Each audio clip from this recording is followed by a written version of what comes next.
अगर हम केमिस्ट्री से स्टार्ट करें तो आपकी केमिस्ट्री असल में केमिस्ट्री 10th में है।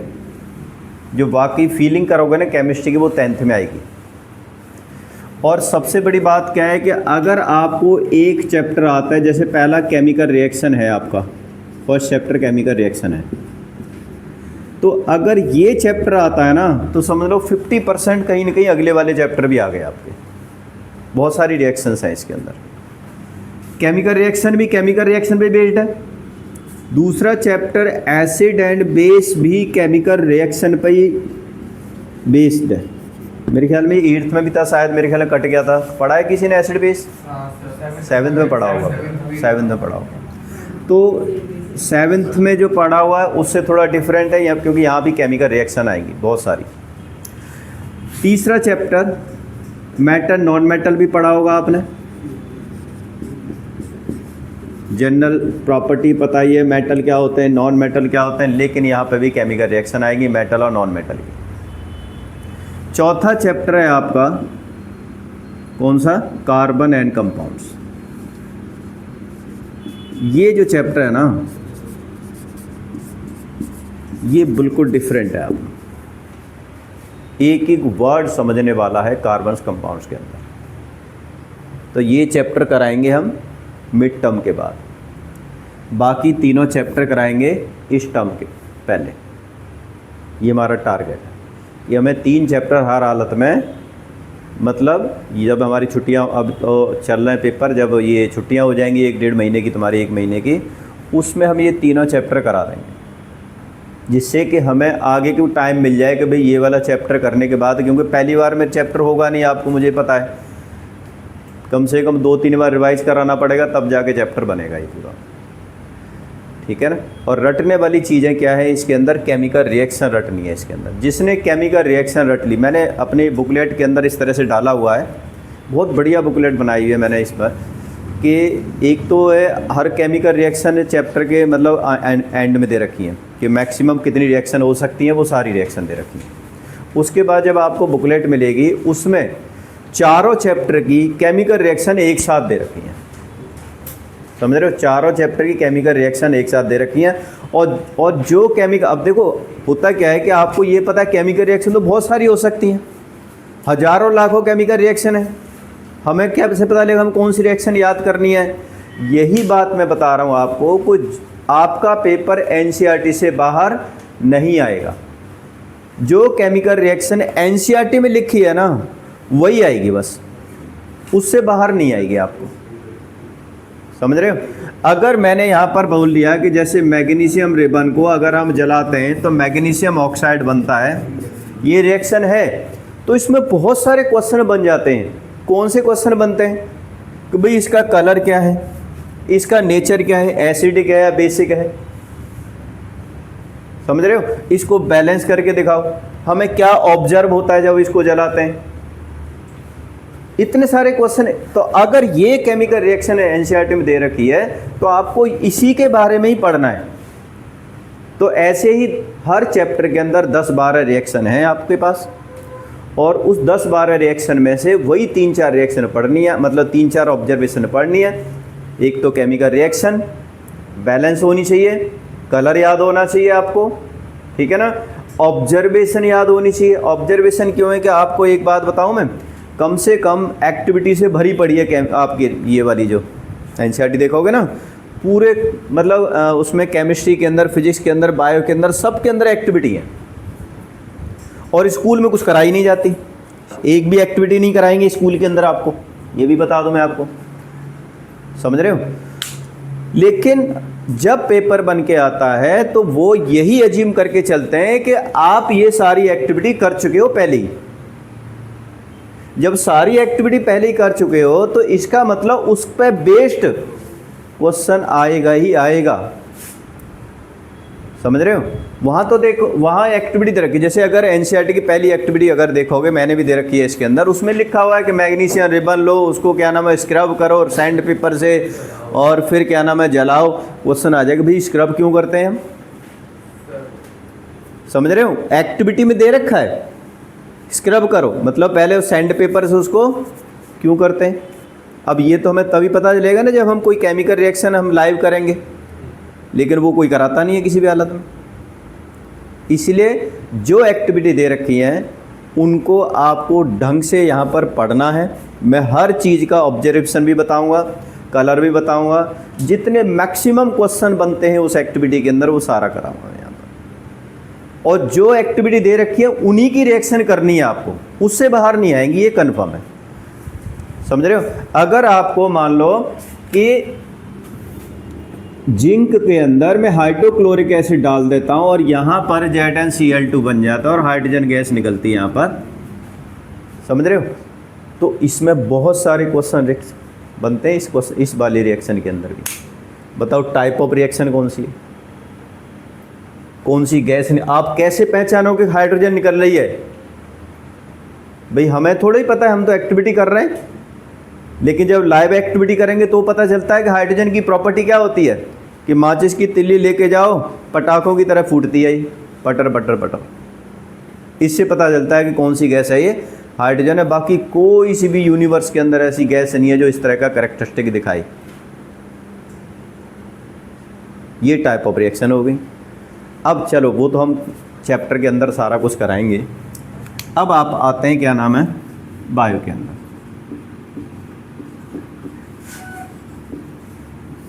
बायोलॉजी आपकी बता दो, मैं अगर मैं पहली बार भी पढ़ा दूंगा तो वो याद हो जाएगी। बोरियत वाली बायोलॉजी नहीं है, बहुत इंटरेस्टिंग वाली है इस बार। लाइफ प्रोसेस पढ़ा है, 8th में पढ़ा होगा आपने, न्यूट्रिशन वगैरह पढ़ा है ना। डाइजेशन का पार्ट हो गया, न्यूट्रिशन हो गया, ठीक है, फोटोसिंथेसिस हो गई, एक्सक्रीशन हो गया, थोड़ा बहुत मेरे ख्याल में आइडिया लिया हुआ है। तो पहला चैप्टर तुम्हारा वही है, एक्टिविटी है, डाइजेशन क्या होता है, कौन कौन से एंजाइम्स होते हैं हमारी बॉडी के अंदर जिसे फूड पूरी तरह से डाइजेस्ट होता है, रेस्पिरेशन की प्रोसेस बतानी होती है, बॉडी के अंदर जो ब्लड फ्लो होता है हार्ट के थ्रू वो सारा बताना होता है पहले चैप्टर में। और जो एक्सक्रीशन है, जैसे हमारा जो क्या नाम है जो वेस्ट प्रोडक्ट निकलता है वो उसका कैसे सिस्टम काम करता है, ये 4 पार्ट के अंदर पहला चैप्टर कंप्लीट हो जाता है। तो बहुत इंटरेस्टिंग है, कोई ज़्यादा मुश्किल वाला पार्ट नहीं है इसके अंदर। हमने अपने नोट्स के अंदर दे रखे हैं, पहले नोट्स दे रखे हैं, फिर उसके क्वेश्चन आंसर दे रखे हैं, फिर MCQ दे रखे हैं, केस स्टडी सारा कुछ दे रखा है उसके अंदर। उससे बाहर नहीं करोगे, कहीं कुछ करने की ज़रूरत नहीं है आपको। यानी पहला लाइव प्रोसेस है। दूसरा चैप्टर है आपका कंट्रोल कोऑर्डिनेशन।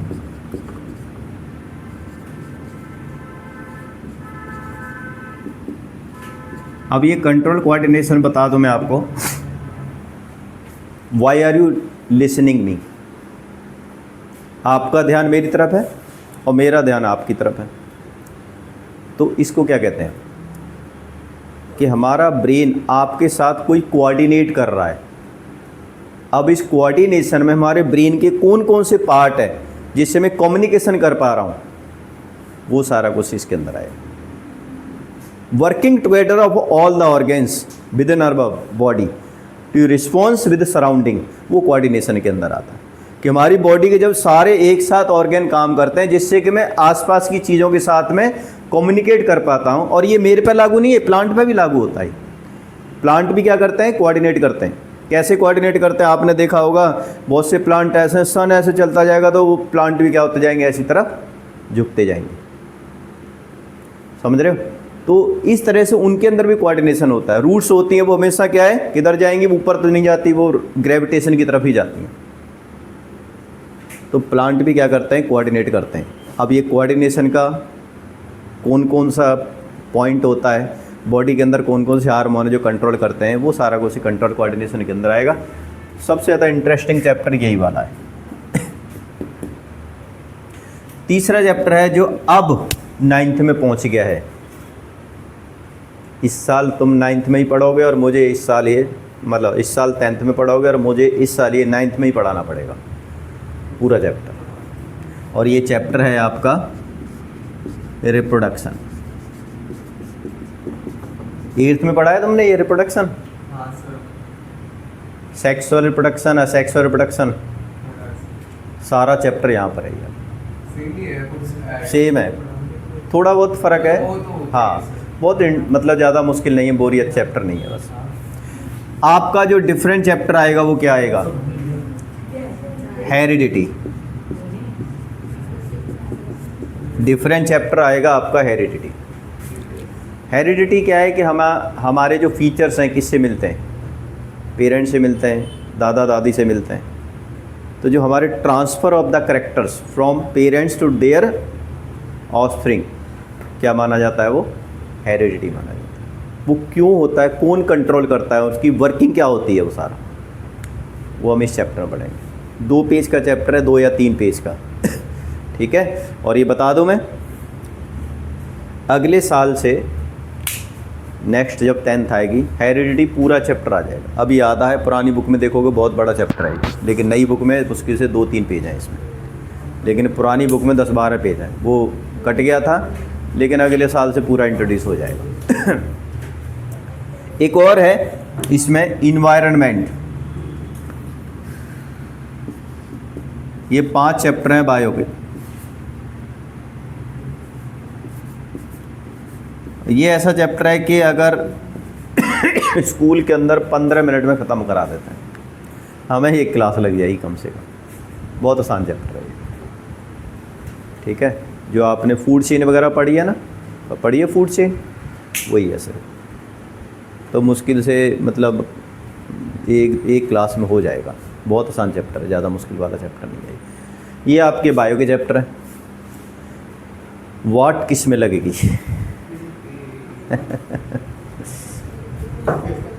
किस में, जो 9th में लगी थी, कौन सी चीज़ थी जिसमें 9th में मुश्किल थी, है?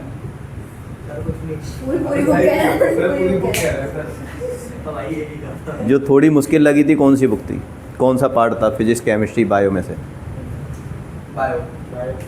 बायो यार, बायो कैसे कर सकते हो? मेरे 8th में बायो का एक चैप्टर था, बाकी सेल और सब काट दिया था।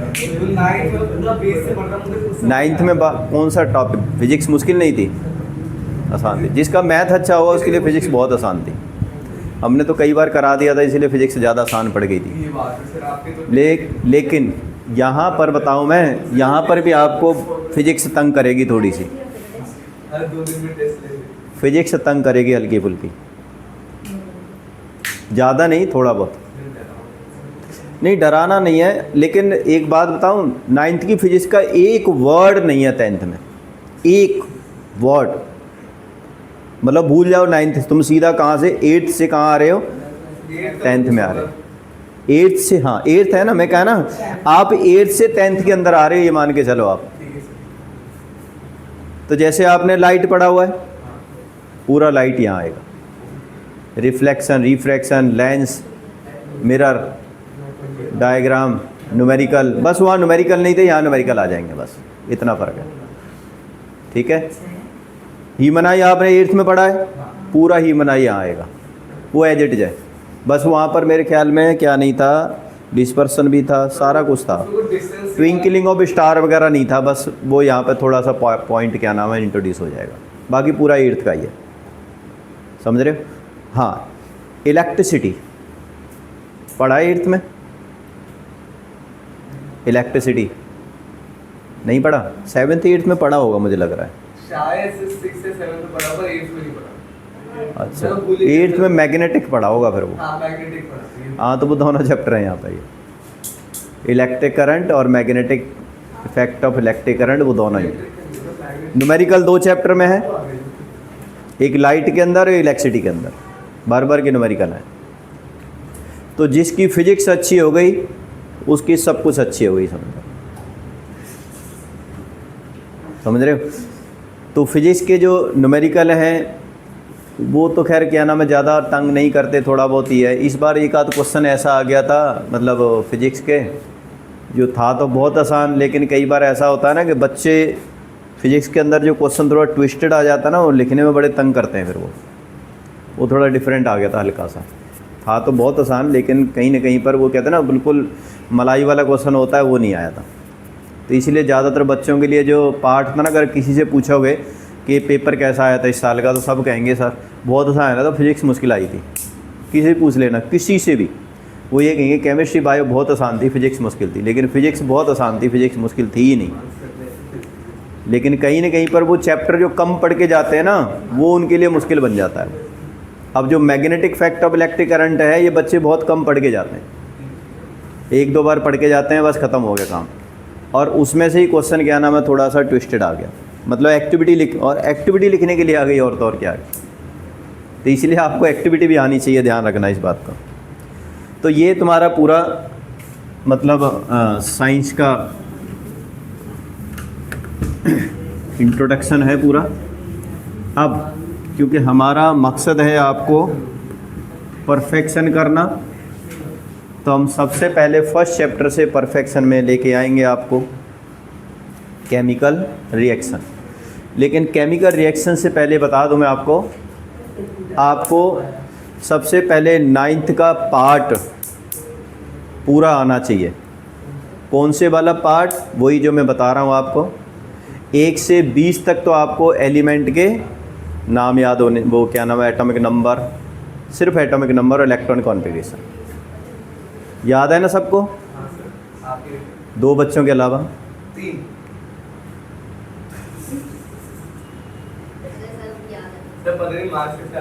ये तुम्हारी क्लास में अलग अलग क्लास है, दोनों सेक्शन अलग।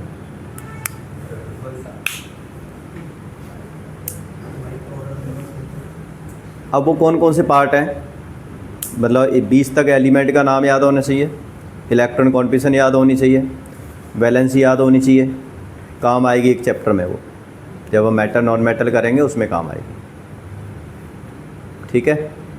दूसरा, एनाइन जितने भी हैं, कैटाइन जितने भी हैं, ठीक है, और पॉलीएटॉमिक आइंस, और कुछ केमिकल कंपाउंड जिनके जनरल केमिकल कंपाउंड है, जिनके केमिकल फॉर्मूले याद होने चाहिए। अगर ये 3-4 चीज़ें जो मैंने बेसिक में दे रखी हैं बुकलेट के अंदर याद हैं आपको, तो समझ लो 4 चैप्टर बहुत आसान हो जाएंगे केमिस्ट्री के। 4 की बात कर रहा हूँ मैं, बता रहा हूँ मैं आपको, 4 चैप्टर बहुत आसान हो जाएंगे आप, समझ रहे हो? यहाँ पे जैसे मैं कुछ लिख रहा हूँ मैं, आप मतलब क्या नाम है, नोट करना चाहो नोट कर सकते हो, नहीं तो उसके अंदर सारे लिखे हुए हैं, उनका यूटिलाइजेशन बताऊँगा, सब कुछ बताऊँगा फिर कैसे क्या करना है। अब कुछ कैटाइंस, 20 एलिमेंट के नाम लिख दूं या याद है सबको? 20 एलिमेंट के नाम याद है ना? Hi, hello, listen, B C, news, on, Friday, night. Hi, hello, listen, BBC, news, on, Friday, night. मतलब hydrogen, helium, lithium, boron, beryllium, ये ऊपर है, beryllium, boron, carbon, nitrogen, oxygen, fluorine और नियॉन। ठीक है, 1 से लेके 10 तक एटॉमिक नंबर है। इलेक्ट्रॉन कॉन्फ़िगरेशन याद है सबको? आती है ना? उसके बाद आगे 10 एलिमेंट हैं, sodium, native, might, all, sing, party, song, clearly, arising. नहीं सर, ये तो खुद ही कर देंगे सर। ठीक है। Sodium, magnesium, aluminium, silicon, phosphorus, sulphur, chlorine, argon, potassium, calcium. ठीक है, आगे भी कर सकते हो। कैसे पता है?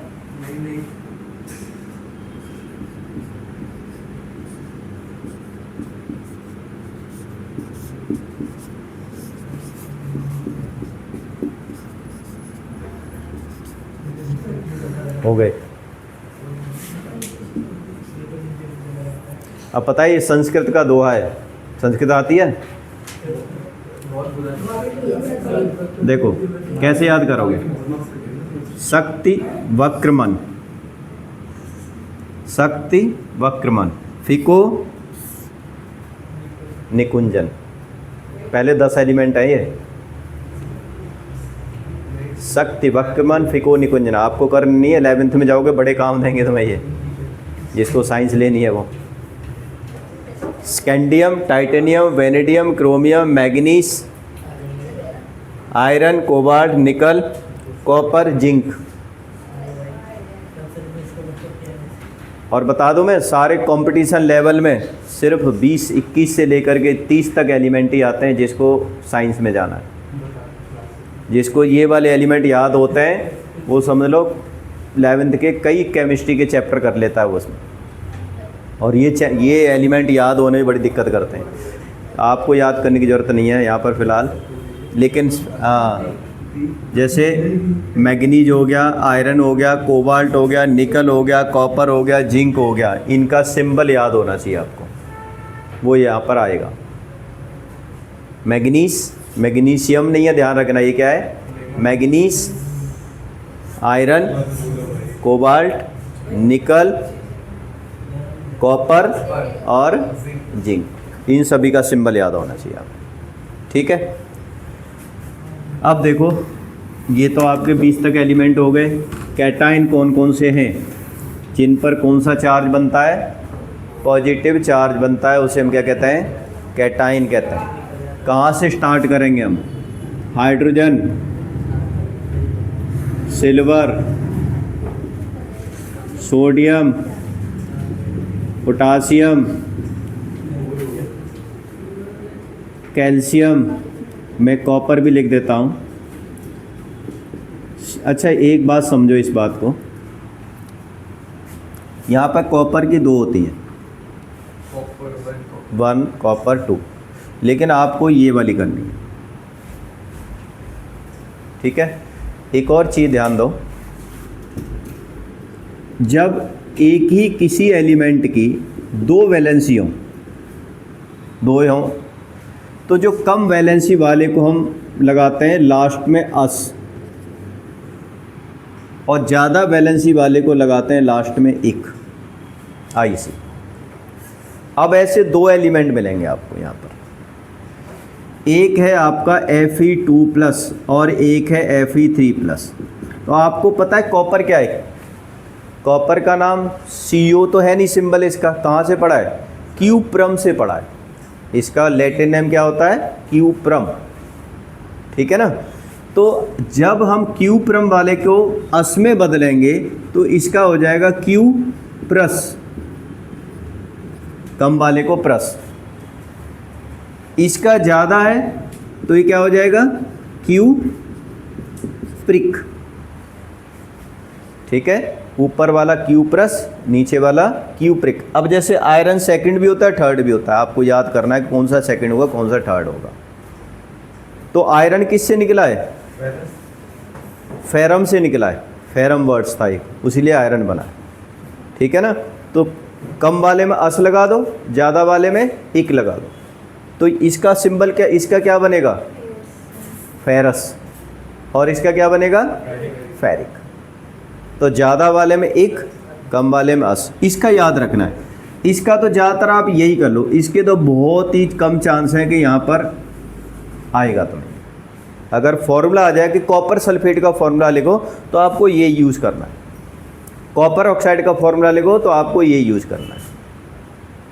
ठीक है ना, जब तक आपको मेंशन ना हो कि वो क्यूप्रिक है, या जैसे क्यूप्रिक ऑक्साइड आ जाए तो आप यूज़ ये करोगे, या क्यूप्रस ऑक्साइड आ जाए तो आप वो यूज़ करोगे, लेकिन ऐसा आएगा नहीं। ये 11th-12th में आएगा, यहाँ पर सिर्फ आपको Cu2+ वाला ही याद रखना है।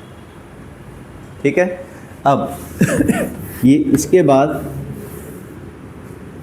आपका Ca2+, Mg2+, ठीक है,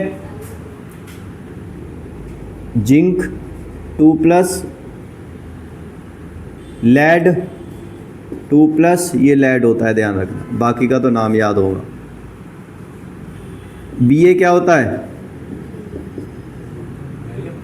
बेरियम, हाँ बेरियम। एक Be होता है और एक Ba होता है। Ba बेरियम कहते हैं और Be को बेरिलियम कहते हैं। उसका फॉर्मूला नहीं आएगा, इसी का आएगा, इसलिए ये याद रखना है। ठीक है। और बेरियम के बाद एक होता है आपका मरकरी, इसका भी 2+ होता है।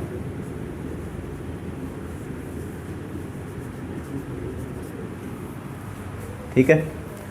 अब 3+ वाला एक एल्यूमिनियम होता है, और अच्छा एक और Fe रह गया, Fe2+ और Fe3+। ये फेरस होता है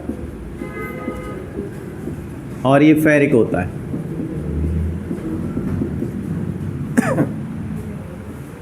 ठीक है।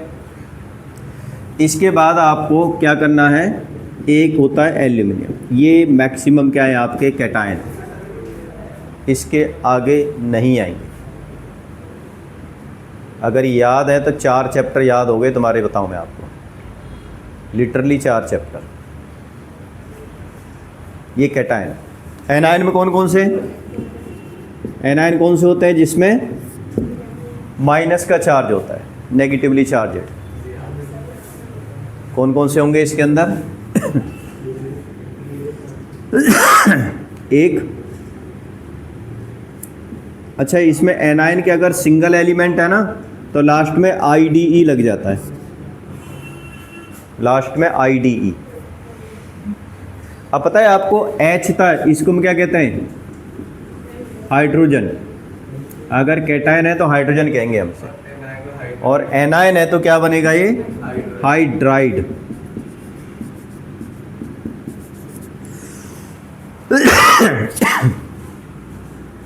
F-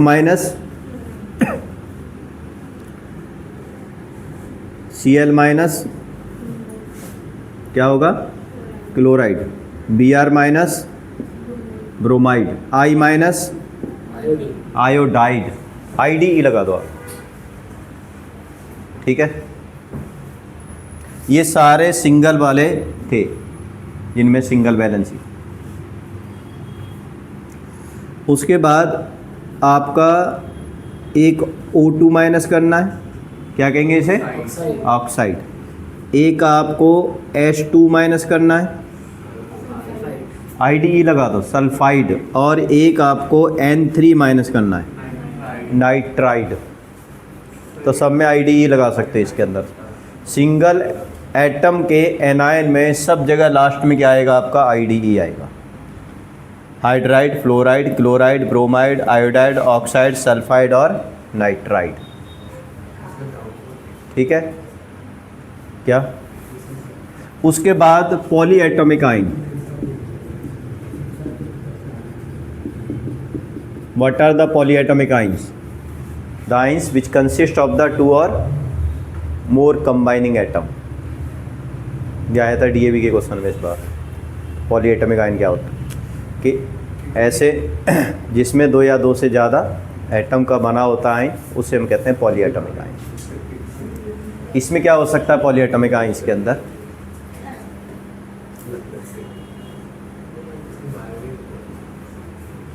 कि इसमें कौन कौन से याद करने हैं। OH- क्या कहते हैं इसे, हाइड्रोक्साइड। NO3- क्या कहेंगे, नाइट्रेट। एक बता दो मैं, NO2- भी होता है, लेकिन वो मैं नहीं करा रहा क्योंकि इसका कोई कंपाउंड अभी फ़िलहाल नहीं पढ़ोगे तुम, उसको नाइट्राइट कहते हैं। ठीक है, जो यहाँ पर है आपके NCERT में दे रखा है वही करो बस। उसके बाद एक होता है HCO3-, क्या कहते हैं इसे, हाइड्रोजन कार्बोनेट या बाइकार्बोनेट।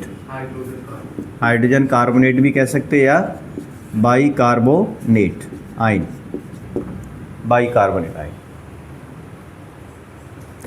इसके बाद एक होता है आपका, हाइड्रोजन को हटा दोगे तो सिंपल क्या रह जाएगा, ये कार्बोनेट आयन, कार्बोनेट आयन। ठीक है, मैं मतलब ये बुकलेट में भी लिखे हुए हैं, लिखा मैं इसीलिए रहा हूँ मैं कि कहीं ना कहीं पे यहाँ ध्यान जाएगा तो आपको पता चलेगा कि हाँ ये होता है। ठीक है, इसलिए तो रिकैपुलेट हो जाएंगे सारे, जिसको जो याद नहीं है वो भी याद हो जाएंगे यहाँ पर।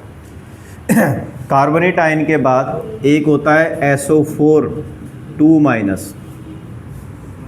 क्या कहते हैं इसे, सल्फेट आयन। कितनी वैलेंसी होती है, -2। ये जो 4 लिखा है ऑक्सीजन का लिखा हुआ है, वैलेंसी ऊपर वाली है, ध्यान रखना। फॉर्मूला जो है बनेगा वो -2 के हिसाब से बनेगा, ठीक है। एक होता है आपका, अच्छा इसमें भी SO3 2- भी होता है, एक सल्फाइट आयन कहते हैं, लेकिन आप इसको छोड़ दो, ठीक है। जो ये लिखा हुआ है इसी को कर लो, बहुत है। और एक होता है आपका NH4+, इसे कहते हैं अमोनियम। देखो सारे जितने भी है कैटायन उसमें क्या ना पॉलीएटॉमिक आयन में, वो सारे के सारे एनायन है ये वाले, देख रहे हो। लेकिन एक ही ऐसा आयन है इसके अंदर जो क्या है, कैटायन है, अमोनियम आयन कहते हैं इसे। एक और होता है, वैसे इसका कंपाउंड बहुत कम आता है, PO4 3-, ये फास्फेट होता है। इसके लिटरली बहुत ही कम कंपाउंड मिलेंगे नहीं, तो आप ऊपर वाले याद कर लो, वही काफ़ी है। तो ये वो वाले कंपाउंड हैं पॉलीएटॉमिक आयन वाले, जो फॉर्मूला बनाने में हेल्प करेंगे, ठीक है। अब जब हम कोई केमिकल रिएक्शन लिखेंगे ना, तो केमिकल रिएक्शन में सिर्फ इनका यूज़ किस में, सिर्फ फॉर्मूला बनाने में।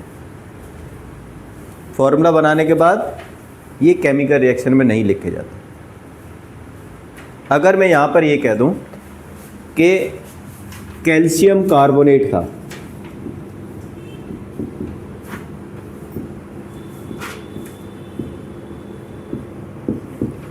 इसको हीट किया और यहाँ पर कैल्शियम ऑक्साइड बन गया,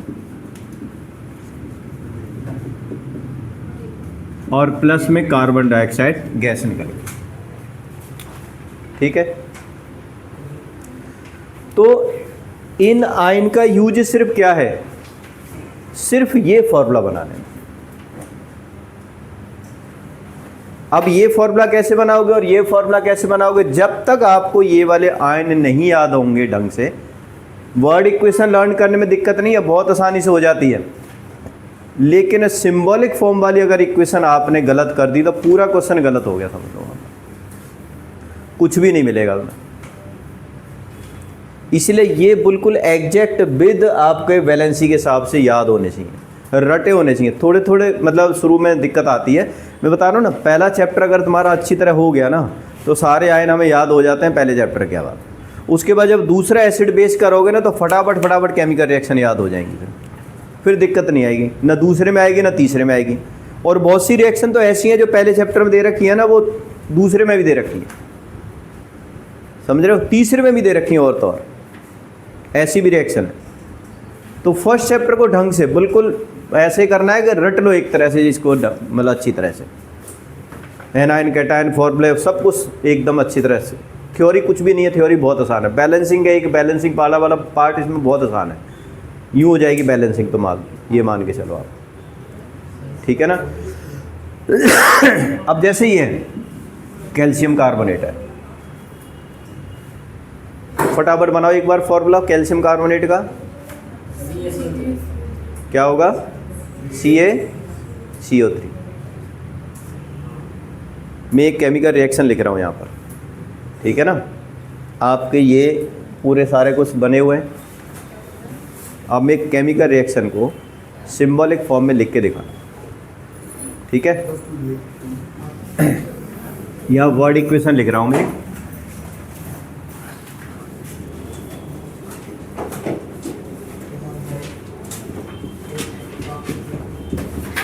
ये क्रिस क्रॉस वाले सभी को आते हैं, या और बताऊँ आगे कैसे करना है। क्रिस क्रॉस से फॉर्मूला बनाना, केमिकल फॉर्मूला आता है ना पक्का।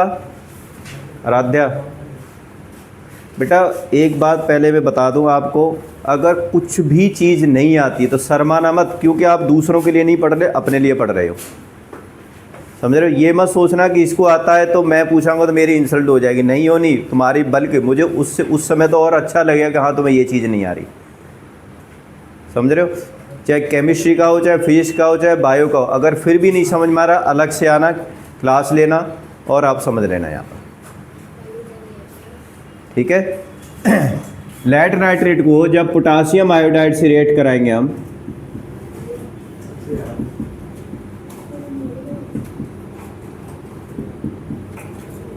तो यहाँ पर एक येलो प्रेसिपिटेट बनता है लेड आयोडाइड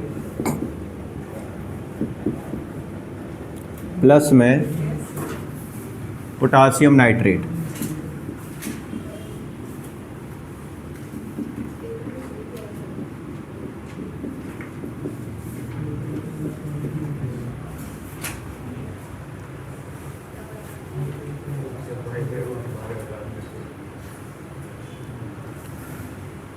करो एक बार फटाफट।